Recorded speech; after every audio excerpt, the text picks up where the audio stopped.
Friends, welcome back to my success ladder YouTube channel. Success ladder YouTube চ্যানেলে তোমাদেরকে আবারও স্বাগত। তো প্রথমেই বলি, এতদিন পর্যন্ত আমি শুধুমাত্র গ্রামার নিয়ে ভিডিও এনেছি। এরপর তোমরা যদি অন্য কোনো সাবজেক্টের ভিডিও চাও তো তোমরা অবশ্যই কমেন্টে জানাবে, ঠিক আছে?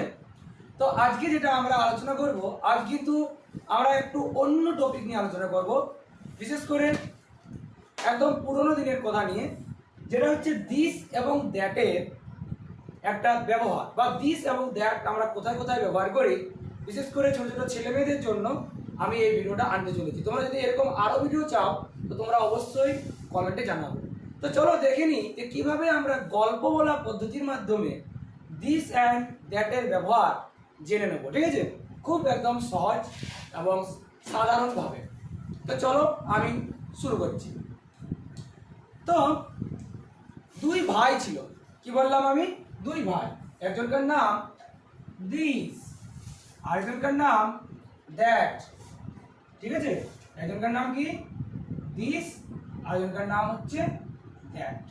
দুই ভাই ছিল, এ হচ্ছে ছোট ভাই আর এ একটু বড় ভাই, ঠিক আছে? তাহলে দুই ভাই ছিল, একজনকার নাম দিস, একজনকার নাম দ্যাট। তো দিস হচ্ছে এদের মধ্যে ছোট ভাই, আর দ্যাট হচ্ছে এদের মধ্যে বড় ভাই। তাহলে এই হচ্ছে ছোট ভাই আর দ্যাট হচ্ছে বড় ভাই, ঠিক আছে? তো দিস যেহেতু ছোট এবং সে ছিল তার মায়ের একদম অনেক আদরে, তাকে সবাই খুব পছন্দ করত। তার মা যেমন ভালোবাসতো, তাকে তার দাদাও কিন্তু ভালোই বাসতো। তো একদিন কি হয়েছে, তো দিস যেমন ছোট ছিল, সে কিন্তু অনেক ভীতু ছিল। সে কিন্তু যখন রাত হতো কোনো মতেই সে বাইরে যেত না। তার পাশাপাশি সে কি করতো জানো? সে সবসময় তার মায়ের সঙ্গে এইরকমভাবে কুটিসুটিভাবে বসে থাকতো। সে ভয় পেত, সে বাইরে কোনো মতেই যেতে পারতো না, সে অনেক ভয় করতো, ঠিক আছে?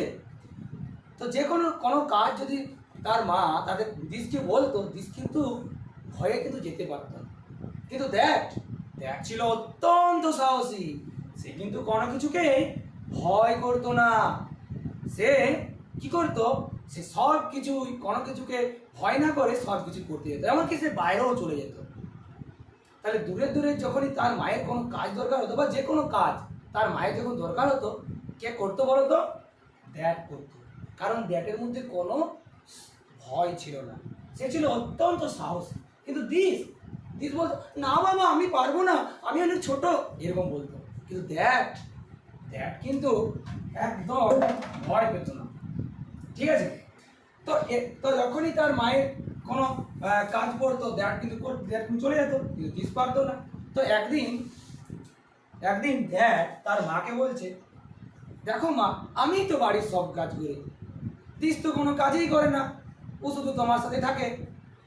তখন তার মা বলছে, দেখ বাবা, আসলে দিস তো ছোট মেয়ে বা ছোট ছেলে, কারণ তার পক্ষে তো সে একটু ভীতু, সে কোনো কাজ করতে চায়, পারে না।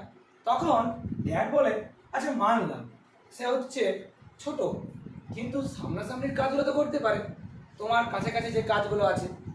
তখন তার মা একটু ভেবে বলল, আচ্ছা ঠিক আছে, তাই হবে, তাহলে তাই হবে। তার তার থেকে কি হলো না, দিস যত সামনের কাজগুলো দিস করতো, এবং দ্যাট দূরের কাজগুলো করতো, ঠিক আছে? আচ্ছা বলো তো, ধরো আমি এইখানে ধরো একটা আম আছে, এত দূরে একটা আম আছে, ঠিক আছে? এবার তাদের দুজনকে তার মা বলল যে, যা তো তোদের মধ্যে কে একজন আমটা নিয়ে আসবি। তো কে আনতে যাবে বলো তো? দিস যাবে না দ্যাট যাবে? দ্যাট যাবে, কারণ দ্যাট দূরে আছে।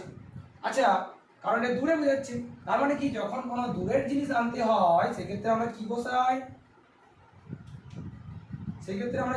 বলো? সেক্ষেত্রে আমরা বসাই দ্যাট। তাহলে দ্যাট বসে দূরের জিনিস ক্ষেত্রে। কোথায় বসে? না, দূরের জিনিস। তাহলে দূরের জিনিস ক্ষেত্রে আমরা কি বসাই?